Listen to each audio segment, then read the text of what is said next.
Right, so we're going to get started from the ankles and work our way up to the shoulders and wrists.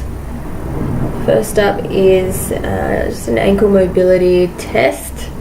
Got to get yourself up against a hard wall and hopefully a hard floor. Take off your shoes, and what you're doing is you're just testing how far you can flex that foot forward so that the knee can touch the wall. You're going to pull it back, test it again, pull it back, test it again. You've got to make sure that that back heel stays down. So that's your test, to make sure that you can hit that end range, wherever that may be, but the heel stays down. Now, pay attention to see if there's a difference between your left and right ankles, but also just making sure that you do have quite a good range, that the knee does go over the toe.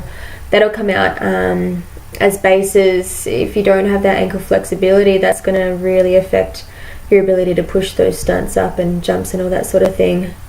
Here in the front support position, just flexing and rolling over to the front of the toe. So that's just going to improve the range for flexing and pointing with your own body weight. Add some really good pressure there. Ideal is to take off your shoes just so that you can get that full range of motion in, because often the shoes will make them a bit stuck.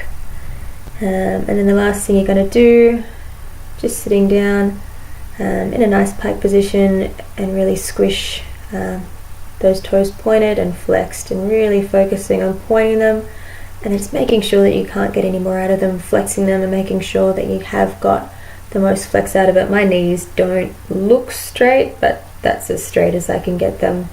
I've got lots of muscles which stop them from sort of hyperextending at the back. Go one for one, even flex your feet out a bit more to the side instead of up to the top, just to get all the different angles in there as well. And then lastly, fast up and toes up. So kind of more powerful calf raises.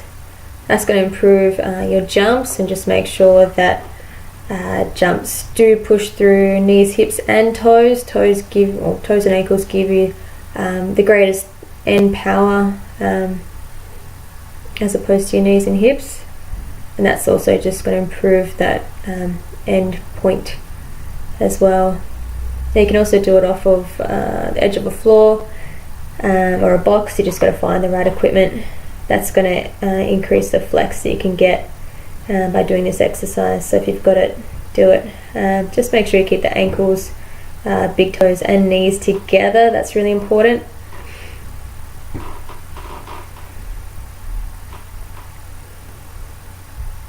Alright, we're on to the hamstrings and hips. This is the test for your hamstrings. As a cheerleader, you got to make sure you can get at least 90 degrees. If you're a flyer, even more. So making sure that the leg that stays down, the hip doesn't lift and the knee doesn't lift off the floor. So here's an example coming up of what not to do. There it is. So that is not cool. Make sure the leg is straight and the hip is down to pass that test. 90 degrees.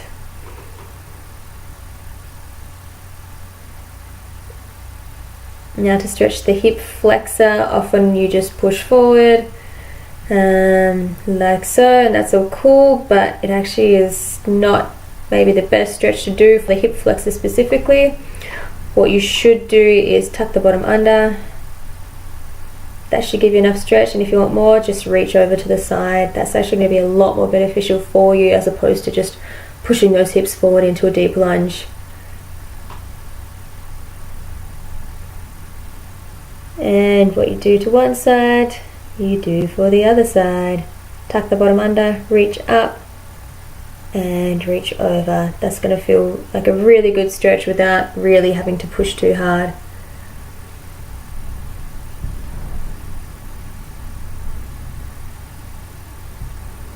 Okay, this is my favorite. It's a 360-degree hip mobility, starting off with a front lunge. Now I just did say, you know, those sort of lunges aren't beneficial, but just don't hold it for too long. So just pass through that position. Make sure that the back heel is up and the toes are both underneath each other. Cool. Next one is the side lunge. Very important. Both heels are on the ground. that kneecap is facing up to the ceiling, and you can just use your elbow to push that other knee out to the side, but please make sure both heels are on the ground. That's really important. Give yourself as much support as possible. And the third one is like a herky stretch, so you're reaching over the toe but you're not actually leaning onto the ground, and you can switch that one up over to the side. Bring the knee down, reaching up and over. Ooh, it feels good. Alright, bring yourself up. Let's put this all together. So side, front, out, kneecap up, heels down, reaching up and over. Good. And get up without using your hands. That's the end goal. Use your hands while you need to keep both heels down. But at the end of the day, this is what you're looking for, is no hands, heels down, and knees pressing out as you do this 360 hip mobility. Awesome.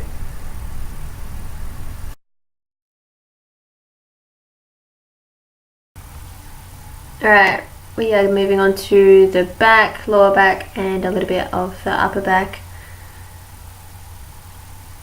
First of all, I just want to see what the curvature is through the spine. So that's reaching all the way up, bringing yourself down. I'm looking at seeing how flat, especially the lower spine can go, and sort of if you can make that movement happen at all. Some of it comes from the hamstrings, but a lot of that also comes from the lower spine. Now if you look at the back, see how far you can run your finger down the back of your leg on one side. That's pretty good, that's below the kneecap. Then check this out, other side, ooh, just at the kneecap. That is probably attributed to the fact that I am a flyer. I am pulling all my lines with the left leg up, so left leg up to the front, left leg up to the back, so the spine gets a little bit more flexion on that side as compared to the right side. But that is the life of a flyer, but it is something that we can also train. You can't actually see me much in this frame, but you can watch my shadow. I've just got a little bit of a weight and I'm doing that same exercise on the ground, but now it's up off a box so I can go down further. Really important that the legs are still straight. And you just relax everything. If you feel like you're tensing, the chances are the weight is too heavy and you want to pull it back. You don't want to be resisting against the weight. You want it to pull you down and you want it to feel good. Roll it up, really round back, shoulders roll back and down, and then go in for another one. Chances are you will get down further each time that you do this one. This one is my adaptation of the Jefferson curl, if anyone was interested in learning what that is.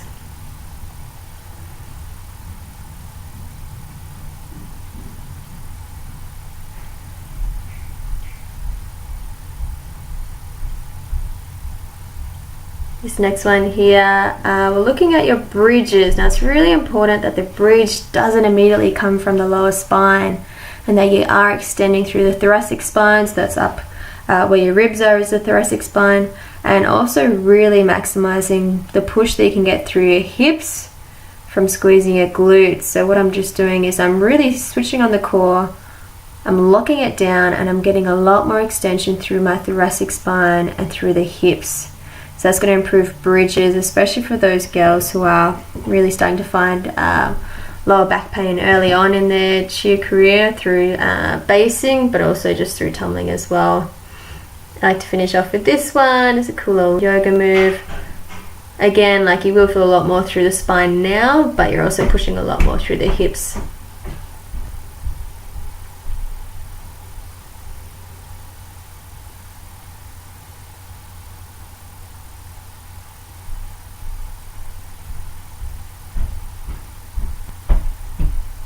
Next up is I'm going to set myself up for a bridge. You can see how awesome my bridges are.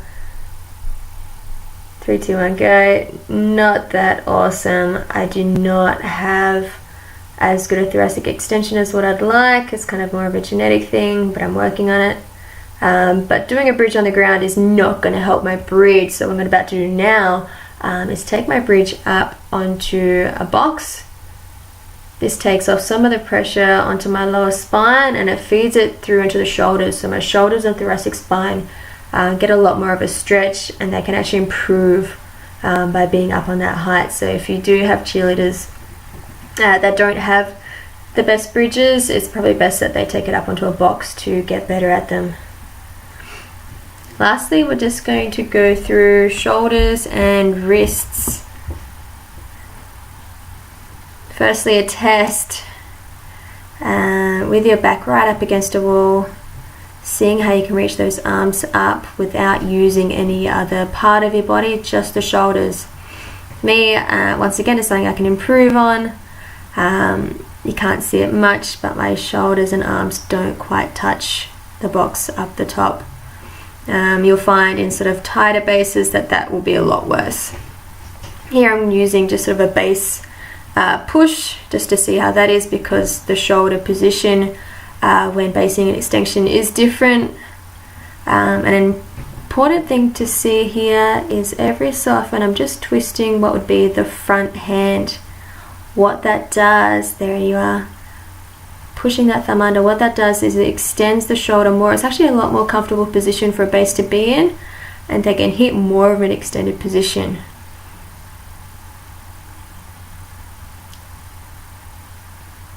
Now you're going to have to just trust my shadow here. I've got just a resistance band locked into place, and I'm just sort of waving my arms up and down like a crazy lady. This is stretching through the pec and through the arm, and it's just getting a little bit more range of motion through the shoulders. Figure out what you can do at your gym or at home to replicate this. You don't need any fancy equipment just to get that stretch. And we're hitting a nice low sumo squat. I'm pushing my left knee out there with my elbow and reaching up with the other one. Follow your arm through, so look at the hand that's above and really make sure you're getting the full extension. What this is going to do is it's going to just twist your thoracic spine, and it's going to loosen it up a little bit. Really make sure you are pushing both knees out, otherwise it's going to change the chain of stretch. Now if you can't get your heels down, if through the 360 hip mobility that wasn't quite there for you, this is your alternative, taking up onto a box so you can still get that nice twist through the thoracic spine without worrying about the form down below.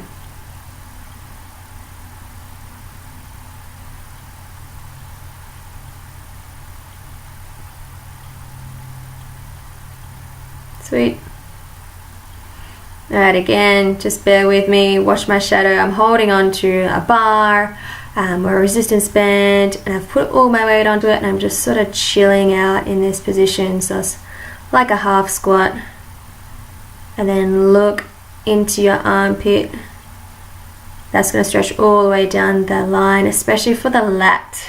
So the lat is that big back muscle. If it's tight, it's going to adversely affect your shoulder mobility and range of motion. So not just shoulder stretches, but also getting through the lat will improve a lot of your basing and a lot of your tumbling. Here is your traditional shoulder stretch. Yeah, it feels good, but it's actually not, like the hip flexor stretch I showed you. It's not a complete fix. What I want you to do, grab hold of a stick, hold it in a bicep curl position, and then push down. That's going to get you more into the shoulders, more into the lat, and it's going to be a lot more beneficial in improving your shoulder range of motion and extension.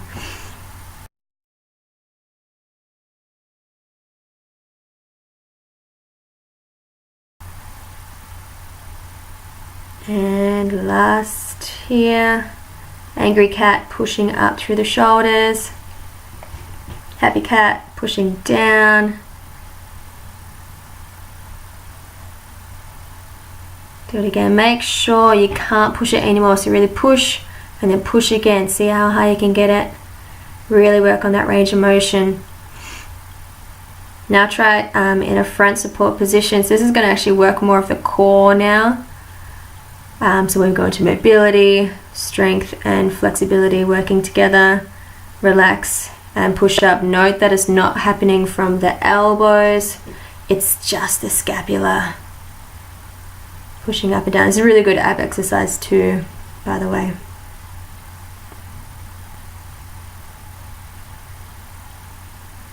You might feel a few pops as you do it. That's all sweet. Alright, this one stretches your pec muscle specifically, a little bit like what you did holding on and looking through the armpit, but if that didn't really do it for you, try this one. If you pull your leg up and behind you, a bit like a scorpion, you should add a little bit more. Same thing on the other side. Get into that position. And if you want more, if it didn't work for you, try doing the scorpion. I tried to hold onto my foot. I don't know why, but it didn't really work, so I just let go.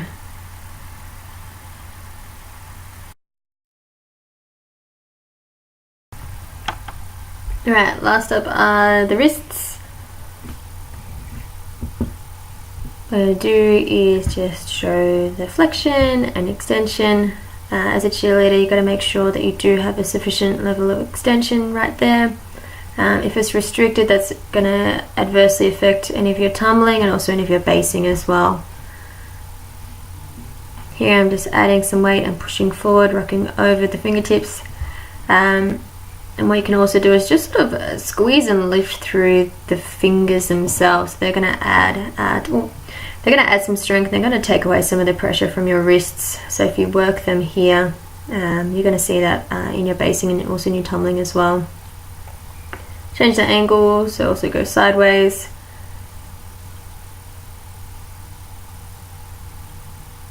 You're going to stretch different parts of the forearm if you change the angle of your wrists. And the last one is just knuckles and onto the back of the hands. Cool, still adding a little bit of body weight, a little bit of pressure, but not too much. Now I'm doing the same thing, just to the front, just in case you didn't see everything. Here you can see the fingers just sort of lifting up at the back, just to get a little bit of strength through there, and that's going to add a little bit more power through, say, your like your round offs and back handsprings. And sideways, same thing, lift up the hands, strengthen the fingers.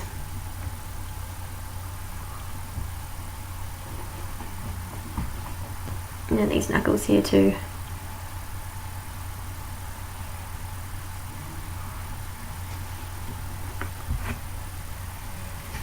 Right, on your toes or on your knees and up against a wall.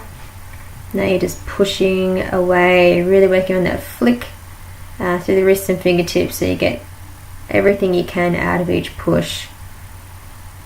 The elbows are straight. Shoulders help a little bit, but it's really just all about the wrist and fingertips at the moment. Change the angle, so go up, out. And I think also do it down as well. Yeah, there it is. Kind of weird, but you get a little bit of a stretch when you're pushing through a different angle. And fingertips facing in, getting that nice flick.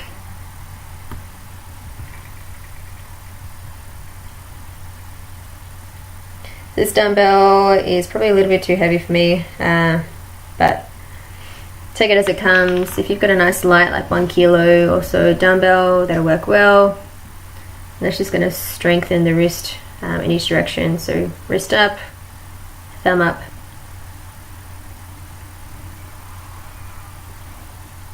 But what I'm going to do is I'm going to bring out something else you can use. Everyone's got one, and you can do it anytime. It's the water bottle. So imagine that it's full, right now it's empty, so it looks a bit pathetic, but if it was full, it's got a good weight to it. Flicking the wrist up, side to side.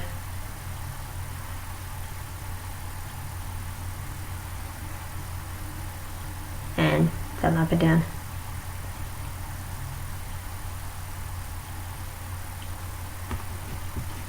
Super. So that is all the mobility exercises I want to show you in one hit. It's not exhaustive, and it's also not really delving into higher end